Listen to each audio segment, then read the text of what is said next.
ಯಾಕಂದರೆ ಎಲ್ಲರ ಮುಂದೆ ದೊಡ್ಡ ಯಜಮಾನರು ನಿನ್ನ ಕೊರಳಿಗೆ ತಾಳಿ ಕಟ್ಟಿ ಶಾಸ್ತ್ರೋತವಾಗಿ ಮದುವೆ ಆಗಿದ್ದಾರೆ.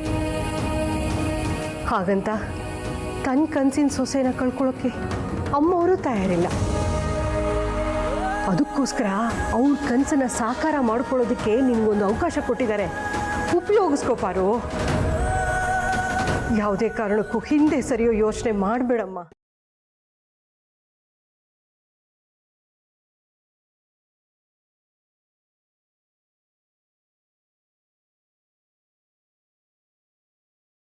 ಅಮ್ಮವರು ಆ ರೀತಿ ಒಬ್ಬರೇ ಕೂತ್ಕೊಂಡು ಊಟ ಮಾಡ್ತಿರೋದು ನೋಡಿ ನನಗೂ ತುಂಬ ನೋವಾಯಿತು.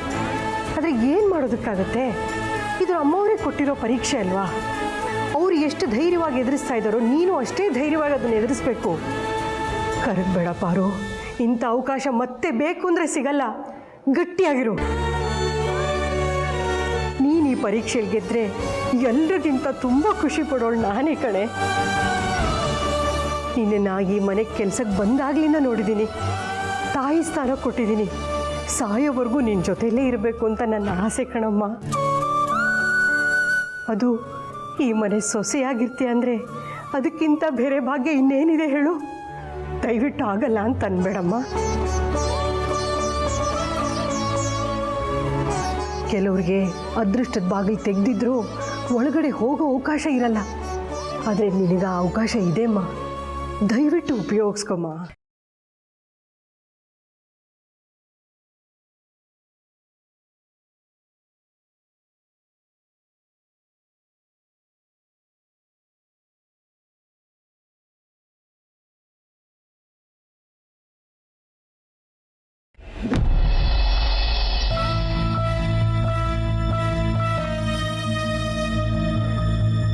ತಿಂಡಿ ಏನು ಮಾಡಲಿ ಮೇಡಮ್?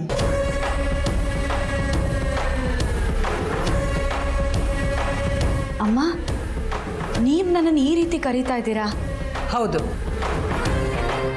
ಈಗ ನೀನು ನನ್ನ ಸ್ಥಾನದಲ್ಲಿದೆಯಾ, ನಾನು ನಿನ್ನ ಸ್ಥಾನದಲ್ಲಿದ್ದೀನಿ. ಹಾಗಾಗಿ ನಿನಗೆ ಗೌರವ ಕೊಟ್ಟು ಮಾತಾಡಿಸ್ಬೇಕಾಗಿರೋದು ನನ್ನ ಕರ್ತವ್ಯ. ಅಮ್ಮ, ದಯವಿಟ್ಟು ಹಾಗೆ ಕರಿಬೇಡಿ. ನೀವೇ ನನ್ನನ್ನು ಈ ಪರೀಕ್ಷೆಗೆ ದೂಡಿದ್ದೀರಾ. ನಿಮ್ಮ ಸ್ಥಾನನ ನನಗೆ ಕೊಟ್ಟಿದ್ದೀರಾ. ನನ್ನ ಕೆಲಸಗಳನ್ನೆಲ್ಲ ನೀವೇ ಮಾಡ್ತಾ ಇದ್ದೀರಾ. ಎಲ್ರಿಗೂ ನೀವೇ ತಿಂಡಿ ಮಾಡಿ ಬಡಿಸ್ತಾ ಇದ್ದೀರಾ. ಅದನ್ನೆಲ್ಲ ಹೇಗೋ ಸಹಿಸ್ಕೊಂಡಿದ್ದೆ. ಆದರೆ ನೀವು ನನ್ನನ್ನು ಈ ಥರ ಕರೆಯೋದಾ? ಇಲ್ಲಮ್ಮ, ನೀವು ಈ ಥರ ನನ್ನನ್ನು ಕರಿಬಾರ್ದು. ದೇವ್ರ ಭಕ್ತರಿಗೆ ಆಶೀರ್ವಾದ ಮಾಡಿ ವರ ಕೊಡಬೇಕೇ ಹೊರತು ಭಕ್ತರ ಜಾಗದಲ್ಲಿ ಬಂದು ನಿಲ್ಲಬಾರ್ದು. ಹಾಗೆ ಭಕ್ತರನ್ನ ತನ್ನ ಸ್ಥಾನದಲ್ಲಿಟ್ಟು ನೋಡಬಾರ್ದು. ನಿಮ್ಮ ಕೈ ಮುಗಿದು ಕೇಳ್ಕೊತೀನಿ, ಇನ್ಮೇಲಿಂದ ನನ್ನನ್ನು ಹಾಗೆಲ್ಲ ಕರಿಬೇಡಿಮ್ಮ. ಆಯಿತು, ಅದಕ್ಕೆ ಇಷ್ಟೆಲ್ಲ ಬೇಡ್ಕೊಳ್ಳೋ ಅವಶ್ಯಕತೆ ಇಲ್ಲ. ಅಡುಗೆ ಏನು ಮಾಡಬೇಕು ಅಂತ ಹೇಳಿದ್ರೆ ನಾನು ಅದಕ್ಕೆ ಸಿದ್ಧತೆ ನಡೆಸ್ತೀನಿ. ಏನಾದರೂ ಮಾಡಿಮ್ಮ, ನಿಮ್ಗೆ ಇಷ್ಟ ಬಂದಿತ್ತು. ಇದು ಟಾಸ್ಕ್. ಅನಿಸಿದ್ದನ್ನು ಹೇಳಿಬಿಡೋ ಹಾಗಿಲ್ಲ. ಏನು ಅಡುಗೆ ಮಾಡಬೇಕು ಅಂತ ಸ್ಪೆಸಿಫಿಕ್ಕಾಗಿ ಹೇಳಬೇಕು. ಸರಿ, ಅನ್ನ ತರಕಾರಿ ಸಾಂಬಾರು ಮಾಡಿದ್ರೆ ಸಾಕು. ಯಾವ್ಯಾವ ತರಕಾರಿ ಹಾಕಬೇಕು? ಮನೇಲಿ ಯಾವುದಿದೆಯೋ ಅದನ್ನು ಹಾಕಿದ್ರೆ ಸಾಕು. ಸರಿ, ರಸಮ್ ಏನು ಬೇಡವಾ? ಹಾಂ, ಮಾಡಿ. ನೆಂಚ್ಕೊಳ್ಳೋದಕ್ಕೆ ಹಪ್ಪಳ ಸಂಡಿಗೆ ಏನಾದರೂ ಹಾಕ್ಲಾ? ಹಾಂ, ಹಾಕಿಮ್ಮ. ಊಟದ ಜೊತೆಗೆ ಪಾಯಸ ಏನಾದರೂ ಮಾಡಲಾ? ಇಷ್ಟು ಮಾಡೋದಕ್ಕೆ ತುಂಬ ಟೈಮ್ ಬೇಕಾಗುತ್ತೆ. ಇನ್ನು ಪಾಯಸನೂ ಮಾಡ್ತಾ ಕೂತ್ರೆ ಪಾಪ ಅಮ್ಮಂಗೆ ತುಂಬ ಸುಸ್ತಾಗುತ್ತೆ. ನಿಮ್ಮಿಂದ ಉತ್ತರ ಬರಲಿಲ್ಲ. ಪಾಯಸ ಮಾಡೋದೇನು ಬೇಡ. ಸರಿ,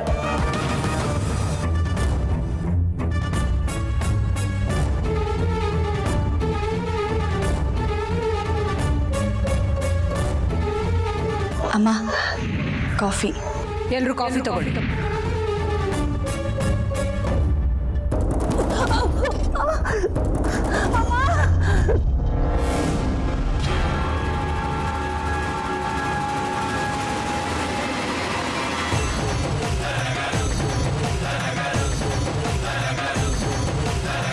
ಅಮ್ಮ, ಏನಾಯ್ತು ಅಮ್ಮಂಗೆ? ಕಾಲು ಜಾರ್ ಬಿದ್ರು ಅನ್ಸುತ್ತೆ. ಕಾಲ್ ಜಾರ್ ಬಿದ್ರು ಅಂತ ಬಾಯಲ್ಲಿ ಹೇಳ್ತಾ ಇದೆಯಲ್ಲ, ಕೈ ಹಿಡಿದು ಎತ್ಬೇಕು ಅಂತ ಗೊತ್ತಾಗಲ್ಲ ನಿನ್ಗೆ? ಅಕ್ಕ, ಬೇಡ.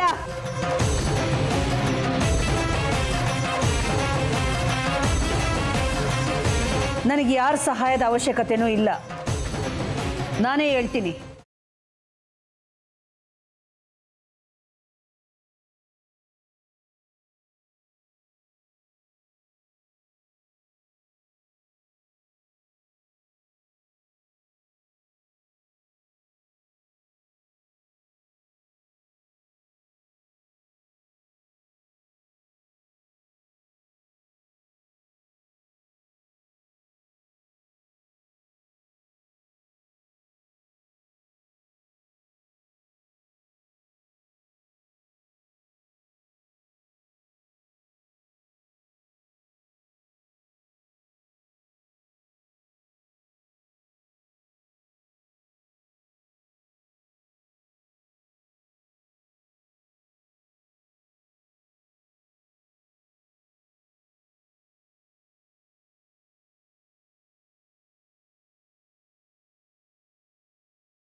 ಏನೇ ಪಾರ್ವತಿ, ಯಾರ ಜೊತೆ ಮಾತಾಡ್ತಿದ್ದೀನಿ ಅಂತ ಗೊತ್ತಿದೆಯಾ?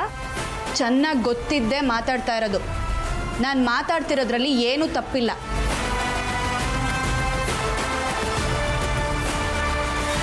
ಅಮ್ಮನ ಸ್ಥಾನದಲ್ಲಿರೋ ನಾನು ನನ್ನ ಜವಾಬ್ದಾರಿನ ನಿಭಾಯಿಸ್ತಾ ಇದ್ದೀನಿ. ಇದನ್ನ ಯಾಕೆ ಅಂತ ಕೇಳೋ ಅಧಿಕಾರ ಯಾರಿಗೂ ಇಲ್ಲ.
ಮೆತ್ತಗಮ್ಮ ಪಾರ್ವತಿ.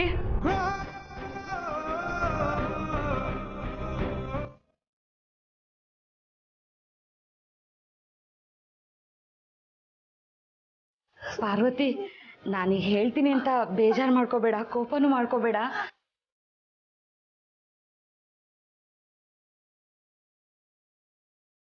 ಮೊದಲು ವಿಷಯ ಏನು ಅಂತ ಹೇಳಿ. ಅಲ್ಲ, ಅಕ್ಕನ್ನ ಈ ಥರ ಬೆಡ್ ಮೇಲೆ ಮಲಗಿಸೋದಕ್ಕಿಂತ ಹಾಸ್ಪಿಟ್ಲಿಗೆ ಕರ್ಕೊಂಡು ಹೋಗೋದು ಒಳ್ಳೇದು ಅಂತ ಅನ್ಸುತ್ತೆ ಅಲ್ವಾ ಅಕ್ಕ? ಬೇಡ ಬೇಡ,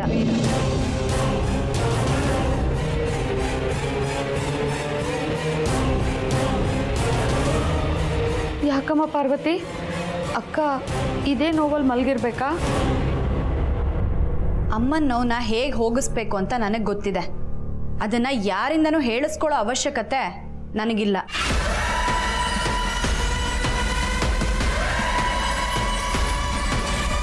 ಅಮ್ಮ ಇವತ್ತೇ ಹುಷಾರಾಗ್ತಾರೆ.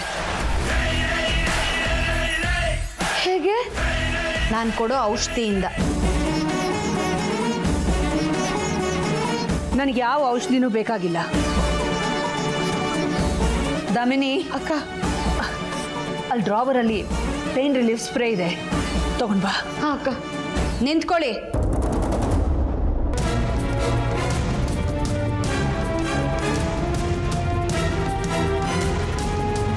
ನಿಮ್ಮ ಕಾಲು ನೋವು ಹೋಗೋವರೆಗೂ ನೀವು ನನ್ನ ಸ್ವತ್ತು.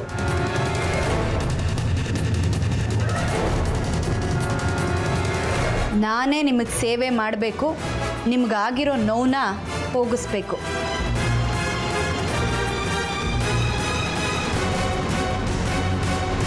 ಅದಕ್ಕೆ ಯಾರೂ ಅಡ್ಡಿ ಬರಬಾರ್ದು. ಅರ್ಥ ಆಯ್ತಾ? ಅರ್ಥ ಆಯ್ತಮ್ಮ. ಪಾಪ ಅಕ್ಕ ನೋವು ಅಂತ ಒದ್ದಾಡ್ತಿದಾರಲ್ಲ. ಏಟು ಬಿದ್ದಾಗ ನೋವಾಗೋದು ಸಹಜ. ಆ ನೋವೇನು, ಅದರಿಂದ ಆಗೋ ಪರಿಣಾಮ ಏನು ಅಂತ ನನಗೆ ಚೆನ್ನಾಗಿ ಗೊತ್ತಿದೆ. ಈಗಲೇ ಅದಕ್ಕೆ ಪರಿಹಾರ ಕೊಡ್ತೀನಿ. ಒಂದು ನಿಮಿಷ.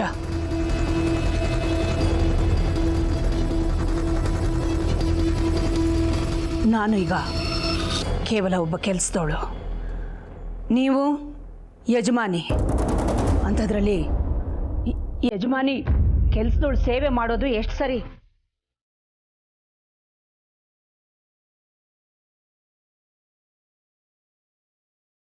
ಈ ಹಿಂದೆ ನಾನು ಆಸ್ಪತ್ರೆಯಿಂದ ಬಂದಾಗ ಕೆಲಸದವಳಾಗೇ ಇದ್ದೆ. ನೀವು ಈ ಮನೆ ಯಜಮಾನಿಯಾಗಿದ್ರಿ. ಆಗ ನೀವು ನನ್ನ ಸೇವೆ ಮಾಡಿದ್ದನ್ನ ಮರ್ತ್ಬಿಟ್ರ ಅಮ್ಮ?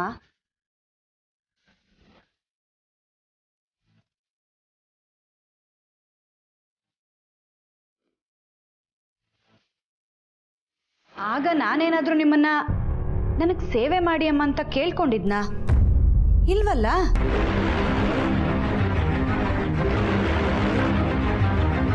ನೀವೇ ಮುಂದೆ ನಿಂತು ನನ್ನ ಸೇವೆ ಮಾಡಿದ್ರಿ. ಆವಾಗೆಲ್ಲ ಹೋಗಿತ್ತು ಈ ಯಜಮಾನಿ ಸೇವಕಿ ಅನ್ನೋ ಭೇದ ಭಾವ? ಕೆಲಸದವರು ಯಜಮಾನಿ ಅನ್ನೋ ತಾರತಮ್ಯನ ನೀವು ಇದುವರೆಗೂ ಯಾರ ಮುಂದೆನೂ ತೋರಿಸಿಲ್ಲ. ಅಂಥದ್ರಲ್ಲಿ ನನಗೆ ಹೇಗೆ ಬರುತ್ತೆ? ನಾನು ಹೇಗೆ ತಾರತಮ್ಯ ಮಾಡಲಿ? ಅರಸನ್ ಕೋಟೆ ಅಂದರೆ ಎಲ್ಲರೂ ಸಮಾನರೇ ಅಂತ ನೀವು ನಡ್ಸ್ಕೊಂಬಂದಿದ್ದೀರಾ. ಅದನ್ನೇ ನಾನು ನಡ್ಸ್ಕೊಂಡು ಬರ್ತಾ ಇದ್ದೀನಿ ಅಷ್ಟೇ.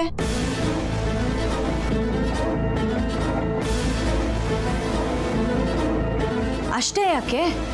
ಒಬ್ಬ ಕಾರ್ ಡ್ರೈವರ್ ಹನುಮಂತನ ನೀವು ತಮ್ಮನ ಥರನೇ ನೋಡ್ಕೋತಾ ಇದ್ದೀರಾ ಯಾಕೆ? ನಾನು ಯಾವತ್ತಿದ್ರೂ ನಿಮ್ಮ ಮಾರ್ಗದರ್ಶನದಲ್ಲೇ ನಡೆಯೋದು. ಅದಕ್ಕೆ ಯಾವುದೇ ಭೇದ ಭಾವ ಆಗಲಿ ತಾರತಮ್ಯ ಆಗಲಿ ಮಾಡೋದಿಲ್ಲ. ಆ ರೀತಿ ಮಾಡಿದ್ರೆ ಈ ಅರಸನ್ ಕೋಟೆಗೆ ಅವಮಾನ ಮಾಡಿದ ಹಾಗೆ. ಅಂಥ ಕೆಲಸನ ನಾನು ಯಾವತ್ತೂ ಮಾಡಲ್ಲ ಅಮ್ಮ. ಈಗ ನಾನು ನಿಮ್ಮ ಸೇವೆ ಮಾಡಬೇಕು, ನೀವು ಮಾಡಿಸ್ಕೋತೀರಾ ಅಷ್ಟೇ.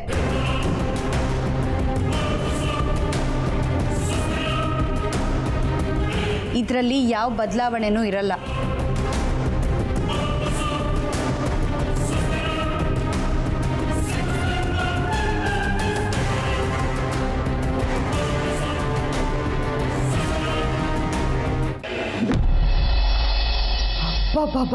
ಬಾಬಾ ಅದೇನು ಗೊತ್ತು?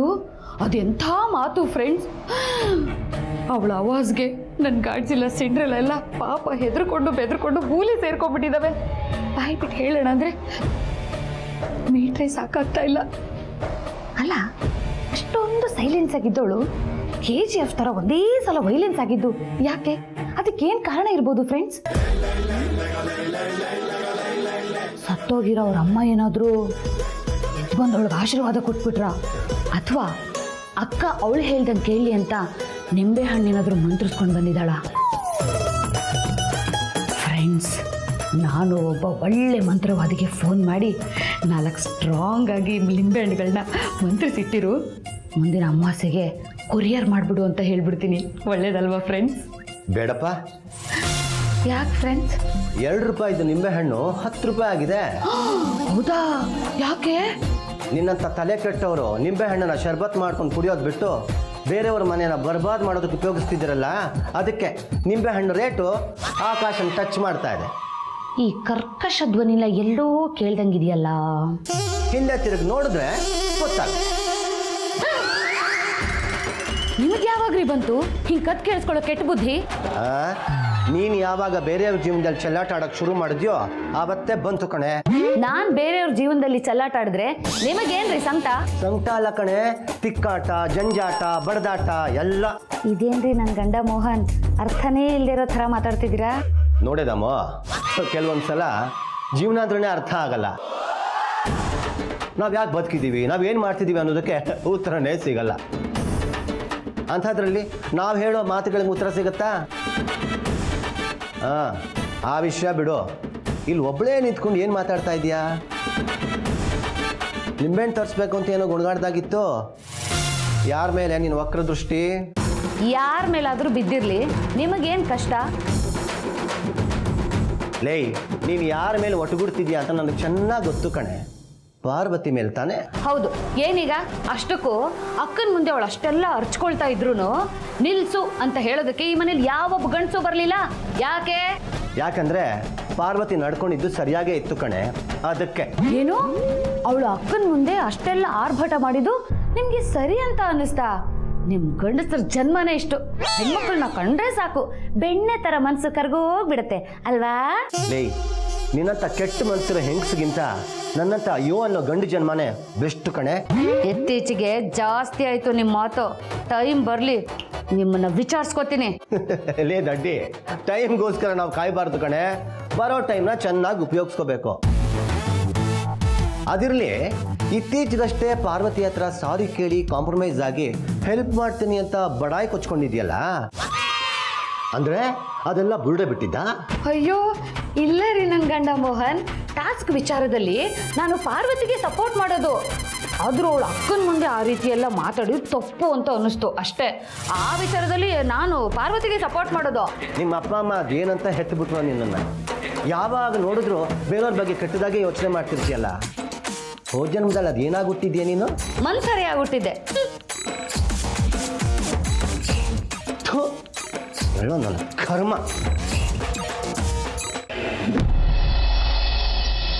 ನಿಂತ್ಕೋ. ಯಾಕೆ ಯಜಮಾನ್ರೆ? ನೀನು ಏನು ಅನ್ಕೊಂಡಿದ್ಯಾ? ಅಮ್ಮನ ಮುಂದೆ ಆ ಥರ ಮಾತಾಡೋಕೆ ನಿನ್ಗೆ ಎಷ್ಟು ಇದೆಯಾ?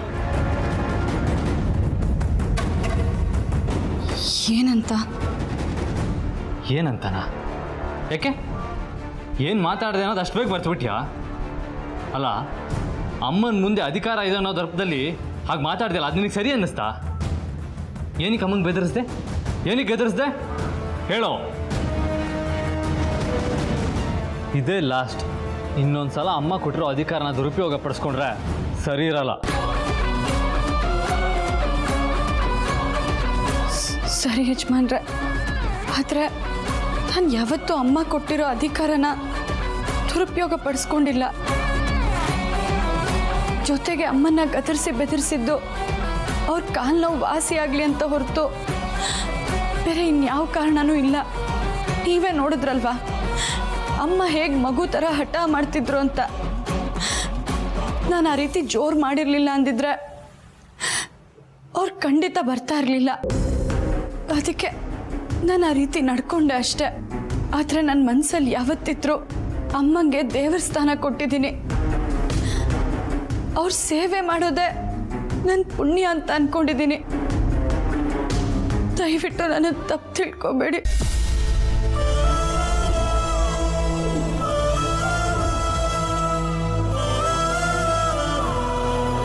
ಸಾರಿ, ಹೆದರ್ಕೊಂಬಿಟ್ಯಾ? ನಾನು ಇಷ್ಟೊತ್ತು ಮಾಡಿದ್ದು ತಮಾಷೆಗೆ. ಬರೋ, ಸಾರಿ, ಕೋಪ ಮಾಡ್ಕೋಬೇಡ ಪ್ಲೀಸ್. ಹೋಗಿ ಯಜಮಾನ್ರೆ, ನನ್ನ ಹತ್ರ ಮಾತಾಡಬೇಡಿ. ನನಗೆಷ್ಟು ಭಯ ಆಗಿತ್ತು ಗೊತ್ತಾ? ಈ ಮನೆಯಲ್ಲಿ ಎಲ್ರಿಗಿಂತ ಹೆಚ್ಚಾಗಿ ನಂಬಿರೋದು ನಾನು ನಿಮ್ಮನ್ನು. ನೀವೇ ಈ ರೀತಿ ಮಾತಾಡಿದಾಗ ನನಗೆ ಈ ಮನೆಯಲ್ಲೇ ಇರೋದು ಬೇಡ ಅಂತ ಅನ್ನಿಸ್ತು. ಒಂದು ವೇಳೆ ನೀವು ಹೇಳಿದ ನಿಜ ಆಗಿದ್ದಿದ್ರೆ ನಾನಂತೂ ಖಂಡಿತ